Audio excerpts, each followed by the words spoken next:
Thank you. That was a huge topic you had, so I have just a little piece of it, and we'll try to tell you a little about the critical shoulder angle. Why this angle is interesting for us is because it has been reported to be associated with rotator cuff disease. And it has even been suggested to be the etiology for cuff tears.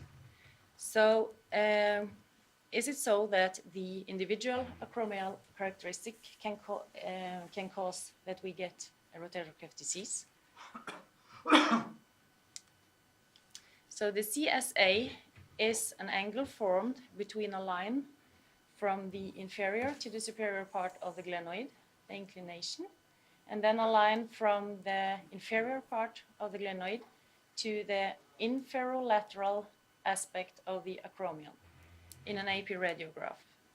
So these two lines combine the lateral acromial offset and the glenoid inclination. We just heard that the anatomy of the scapula is different from person to person. So the question is if this variation in anatomy is related to the patient's clinical problems. And can we as a surgeon change the anatomy so we can reduce the patient's disease? And if we are going to use these measurements, the angle CSA, we need to know if we can trust the measurements we are doing, if we are doing the same measurements from time to time. This report from Gerber's group, with Kaiser as a first author, they looked into the biomechanics in this. So with the statement that a CSA of more than 35 degrees was associated with rotator cuff tearing, they thought that theoretically a lateral acromioplasty would be more efficient than an anterolateral acromioplasty. And I think most surgeons from before practice an anterolateral acromioplasty. Because there might be a difference on anterior posterior radiographs if you do your resection anterolateral in this corner, or if you do it in the most lateral point, more posterior. And also, if you are going to compare the pre- and post-operative CSA, you should have the exact same orientation of the two X-rays, and that's not always so easy with the patients. Sometimes the critical acromial point might be located more posterior. So can we trust our measurements? This group has looked into that. They had 60 patients where they tested the inter and intra-observer agreement. And for both radiographs and CT scans, there were so small discrepancies that the reliability was really high in both methods.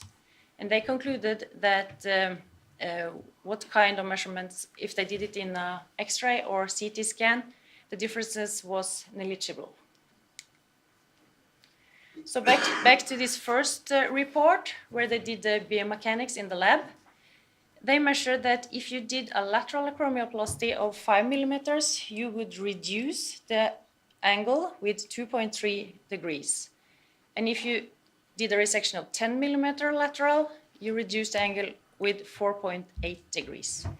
Compared to anterolateral acromioplasty, where the reduction in angles were significantly less. So biomechanically, you should do your resection lateral and not anterolateral if you want to reduce the angle. So can we use this to predict if the patients get a cuff tear? In this work, also from Gerber's group, they divided their patients into 3 groups, one with primary osteoarthritis and no cuff tear, one group with full thickness tears and no osteoarthritis, and then a control group consisting of mainly people with frozen shoulder. They found that the mean CSA in the control group was 33 degrees. And for the rotator cuff group, 38. For the osteoarthritis, 28. So they suggested that an angle of more than 35 degrees, that was predictive for rotator cuff tears, and less than 30 degrees was predictive for early osteoarthritis. Can this angle say anything about re-tears?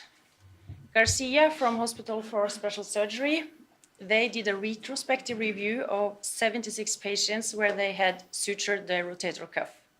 6 months after, they did ultrasound and found that they had 10% re-tear rate.